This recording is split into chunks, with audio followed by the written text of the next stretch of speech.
Hi everyone, welcome back to the AI language. So today we are going to look at a no-code agent builder in which you can build agents and complex workflows in a visual way without using any code. This is the first online agent builder that you can just log into, and it's based off Google Agent Development Kit. So it uses that as the framework. And it's available completely free of charge. So you can just log into it, and the early access is free for everyone. The only requirement is that you should be subscribed to the YouTube channel, The AI Language, and you'll be able to access it for free. Not only that, you can actually export the code using the GitHub option over here and connect your own repository. And then you can take that code and test it out locally in your own machine as well. This is an early free preview. It's more experimental in nature for now, and it will become more robust as it develops. There's an option to provide feedback over here, and I'll be happy to read any feedback that you have over this. But today I'm going to show you how to build a simple agent workflow on this particular tool. Before we begin, let me give you a brief overview of what we are going to achieve today. We're going to access the online agent builder from the AI language. We're going to create a website generator agent, which is going to be a 3-step workflow. It's going to start at the start node and take a user query around what kind of web page do they want to build. Then we're going to have the requirements writer as the first agent over here. We'll set this up to write the detailed requirements for this web page based on the user's query. Then we're going to have a designer agent that's going to take in the previous requirements written by the requirements writer and generate design guidelines as to what the design of the web page should look like. Finally, we'll have a code writer agent that's going to take both the requirements and the design guidelines and build a unified HTML, CSS, and JavaScript document representing that entire web page. Post that, we'll end the workflow over here. Let's also look at that example of a web page that has been built using this agent. So this is one of the web pages that was built for the AI language, a company that teaches about AI and agent development and builds a no-code visual agent builder. So you can see that it has a nice header, a call to action over here, followed by a hero section. I think this is pretty good for the simple agentic workflow that we have just built, and you can try this out. Let's now look at this in more detail. And just to remind you, a workflow is basically a series of steps that can involve agents. You provide a query and each agent does some aspect of that workflow. So it completes a step in that workflow and passes on its output to the next step, which can be an agent or some other logic. And then you reach the end of the workflow with a final response. So today we are going to build a simple agent. We'll connect to GitHub and push our code. You can see the code online over here as well. And then we are going to get the code in our local machine and run it and see it work in real. First, let's look at how to access this tool for free. So you can just click the back button over here. Let me just do that. And this is the home page. You can just visit the AILanguage.com. Sign in using an account that is subscribed to the AI Language YouTube channel over here. If you're subscribed to this, you'll be able to access this website for free. Click on Start Building on the AI Agent Builder box over here. And this is going to take you to your first workflow. You can change the name of the workflow over here and set it to whatever you want and start building. Additionally, as a part of the setup, please click on the GitHub button and connect a repository which is empty to begin with, so that you can actually sync your code to your GitHub repo. And later on, you can actually download it and then try to run it on your own machine. Remember to keep clicking Save Changes over here to save your work. Otherwise, there's a chance that it might get lost. And also, please remember, this is an early access experimental version. There might be bugs. I'm happy to hear any feedback that you have over here. All right, so that is the access. Let me also make you understand the layout. So you have the workflow name over here. You have a button to save your changes, and you can switch between this visual preview and the agent config over here. And you can see all the files in a nice code editor over here. In future versions, we'll actually add the ability to add your own API key, and you can actually use an AI assistant to build these agents. But for now, that is a placeholder, and we'll actually implement that feature in some time. You can change to a light or dark theme based on whatever suits your eyes. And you have a GitHub button to connect a repository via GitHub. On the left side, you have a sidebar over here, and you can see the library of nodes that you can add. So for now, we have one start node per workflow, and then you can end the workflow using an end node. And there's the LLM agent class. You can actually click on the information icon over here to read about it. You can read more about it over here as well. And then there's a documentation section over here as well, which you can visit on our website and understand in detail about how this LLM agent works. All right. So this is the same terminology that Google Agent Development Kit follows. And then you can actually drag these nodes over here and create new agents like so. You can click an agent and just press the delete key, and clicking an agent opens its properties like so over here, and you can then set those properties. All right. So let me just clear out all these nodes and let's start making our first agent. All right. So let's call this a website generator agent. So what we'll do is we'll have 3 agents. So the first agent can write the requirements for the website. The second agent can then generate the HTML code, or actually the second agent can write the design requirements for that agent, that website. And the third agent can develop the HTML code for that website. And we can connect these agents in a sequence like this. And once that is done, we can end the workflow after that. So let me do that right now. All right, so I have my basic structure ready. I'll go to the first agent. Let me call this requirements writer. And I'll use the Gemini 3 Pro preview model for each of these. And let me give some instructions over here. So you can click this button to expand the instruction set. Let's delete this and let's speak out some instructions over here. The user is going to provide you a query about generating a web page. Please write detailed requirements about that web page to satisfy that user query. Okay, so I think that works for me, and I'm going to click Save Changes. So that comes in over here. All right, and then I'm going to basically go to routing and state, and I'm going to write include history. So I think this is going to then allow the agent to see the previous conversation history. You also have an output key over here, which is output requirements writer. You can mention that in the instructions for the next agent so that it can actually use that output. All right, so now let's go to the next agent and let's call this as the design. So let's just call it simply designer, and let's change the instructions over here. So let's say that the user is going to provide you with a query to build a web page, and we already have the requirements written for that using a previous step. You need to write the design guidelines in detail for that particular web page. Okay, so I think that works for me over here. Let's keep the same set of settings over here. And let's click outside to save it. Now let's click on new agent 3 and let's call this code writer agent.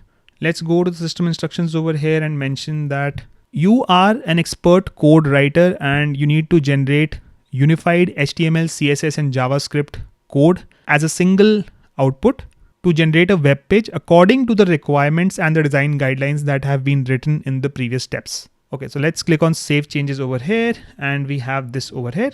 Now what we can do is we can ask this agent to follow a certain output format, response MIME type. So let's click application JSON and we can click on configure output schema, and you can actually mention over here HTML doc, it's a string, and we can just mention over here the complete unified HTML plus CSS plus JavaScript document representing the web page that has been generated according to the design guidelines and requirements generated in the previous step. All right, so I think we can just save the schema over here. Okay, so this is our entire flow. All right.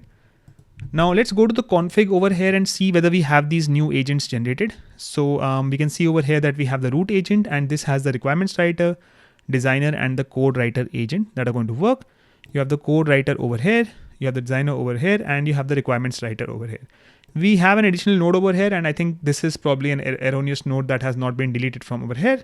Let's just actually click on save changes to save this workflow. This is going to save it to the cloud, the backend. All right, now we can actually export this code using GitHub. So let's click on the GitHub icon and connect via GitHub over here. In case you're stuck in some kind of an error from GitHub, please uninstall the app and reinstall it. Okay, so I can just click on connect again. And I recommend that you only provide access to one single repository, all right? Because we don't want extra access for security reasons. So we just click over here. So I'm going to select this repository, agent builder no code. And it's a public repository, so you can actually go and see this on GitHub. Let's click on install, and this will just have access to the repository metadata and the read-write access to code in this particular repository. So let's click on install. All right, so this connects the repository. Now it will get a list of repositories that you have allowed access to. You need to select one of them, and this is the repository that I've selected. By default, we are going to push the code to the main branch. So any existing files inside that particular branch might be overwritten. So it's great to just start with an empty repository that you have already created on GitHub. And you can actually add a commit message over here. So let's write, a web page generator agentic workflow, and let's click on sync changes to GitHub. All right, so once it's done, you'll see this push is successful. You can view the code on GitHub by clicking over here. So let me do that. And you can see that this is the repository, agent builder no code. And we have multiple workflows over here. So each workflow has its own folder. So you can just connect to one repository and keep on pushing code. And if you want to push to some other repository, you can actually disconnect the existing one and connect a new one. You'll have a folder name by the name of your workflow. We'll of course replace the spaces by underscores, and you'll have a list of agents inside a folder over here, and all these agents will be visible over here. All right, great. So now it's time to test this agent out. So let me actually open a terminal window. All right, so this is my terminal window. I have cloned my repository agent builder no code over here. Let me do a git pull over here to get the latest changes. So I get all these changes over here, and I can see that my website generator is a part of this. And now I simply need to change to my website generator folder. Inside this folder, we follow the same process as we follow with the ADK agent. So we'll actually write UV space init to initialize a UV project. So that is done. And I'll give you a link in the description for installing UV, Git, Visual Studio Code and other basic stuff like Python in case you don't have it. But you write UV init to initialize a UV project over here. Then you write UV space venv to actually initialize a virtual environment. Let's activate that virtual environment by typing source.venv/bin/activate. And now we have our virtual environment activated. Now for now, we just need Google ADK. So we'll add Google ADK to this virtual environment. And this should get us the latest version for Google ADK. So then you can just simply shift to the agents directory. So you can type cd space agents. This is a folder that your visual agent builder will build with all the agent and schema code inside it. So you can actually do an ls-al and you can see that all these files are here. Now, one important thing before you can run your agent is that you need to create a .env file. So there's a .env.example file. You can just copy it into the .env file. And then you need to add a Google API key inside this. All right. So you can look at the env example file. It'll have the value for the variable with the equal to sign and with a place for you to fill in the key. To get this key, you can actually go to aistudio.google.com. Let me go there and show it to you. So you can go to aistudio.google.com/API-keys. And you can see that you can add or import Google Cloud projects over here and get a Gemini API key and then copy it from here. All right. So once you've added that key to your environment file, you can just simply run the agent by typing ADK space run space dot, because this is the present directory, which is represented by dot, which has your root agent. So let's press enter. All right. So once you do that, you get the user prompt over here, and then you can just ask it to create whatever web page you want. All right. So let's just say create a landing page for a company called TheAILanguage that creates visual no code agent builders and teaches about AI and agent development. All right. So I think that's it. That's what I'm going to say. And let's press enter. And now we expect the three agents to work in sequence. So we should see the output from the requirements writer, then the designer, and then we should see the output from the final, HTML code writer agent. All right. So this seems to be all the requirements that we have: technical requirements, visual appeal, design and user experience, etc. And now we'll wait for the next bit to come in. All right. So this is to do with style. So there's a style guide, summary, and so on. So I'm not going through the details of this, and we can definitely, fine tune what output we get from these agents. But for now, we'll see these three agents work in sequence and get us the HTML code. So I think what's happened over here is that the HTML output, while getting it out over here, it's not escaped properly. All right. So we need to ask the agent to do that. So let me just make that change very quickly. So for that, what I'll do is I'll head back over here and I'll actually go back to the output. So that's the generation config, and I'll configure the output schema. And I'll say that output an escaped string for all special characters, please. Let's click on save schema again. Let's save our agent. Let's click on export to GitHub. The GitHub token will expire after some time, so you might need to connect it again. All right, so let's click on sync changes to GitHub, and it's pushing the code to GitHub now. All right, so this might take like 15-20 seconds to complete. Once it's done, you can actually close it. Let's head back to the terminal. Now we can just simply do a git pull origin main over here, and this is going to get the updated code. All right, so it says one file changed for the output schema. And now let's actually run the agent again. Let's give it the same query. So let's wait for now the agents to go through all the steps.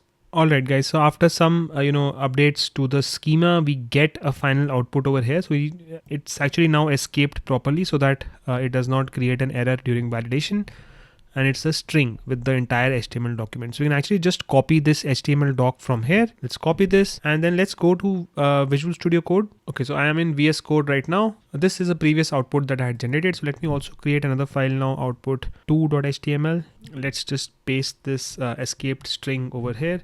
Let's right click and click on format document. Okay, so now we have a formatted document, but we have to remove these escapes over here. All right, so let's just save the document. So now I have installed this VS Code JSON extension. There is an unescape command over here, which is command alt and semicolon. So I'm just going to use this. Let's do a command A and then command alt semicolon. All right, so now this document is well formatted. I can save this and let's open it in Chrome and see how this works. All right, so this is how this document looks, and I think it looks pretty amazing for our simple agent that we have just created. AI education for everyone. There's animations in this. I think because of design guidelines that we created, there are different sections, right? And you can actually navigate to them by clicking over here.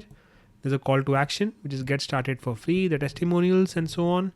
And there's a proper contact form with a nice footer at the bottom. So I think this works great for our first agent. And this is one more output that I got. Just wanted to show you the kind of output that this multi-agent system produces. Of course, this is using the Gemini models, and I tweaked a bit with the models. I think I'm using Flash for the first two steps and Gemini 3 Pro Preview for the third step. All right. But in any case, this is pretty good for our agent builder over here. A pretty simple design over here. You can zoom out like this and see the entire flow like this. Right. And now what we're going to do is that we are going to work with even more detailed agents, try to, enable some of these features like sequential, parallel and loop agents, and work with the different properties in these LLM agents. Of course, not all of this is currently developed, so we are going to be adding them one by one. So thanks a lot for watching. That's all for this video, and I'll see you in the next video.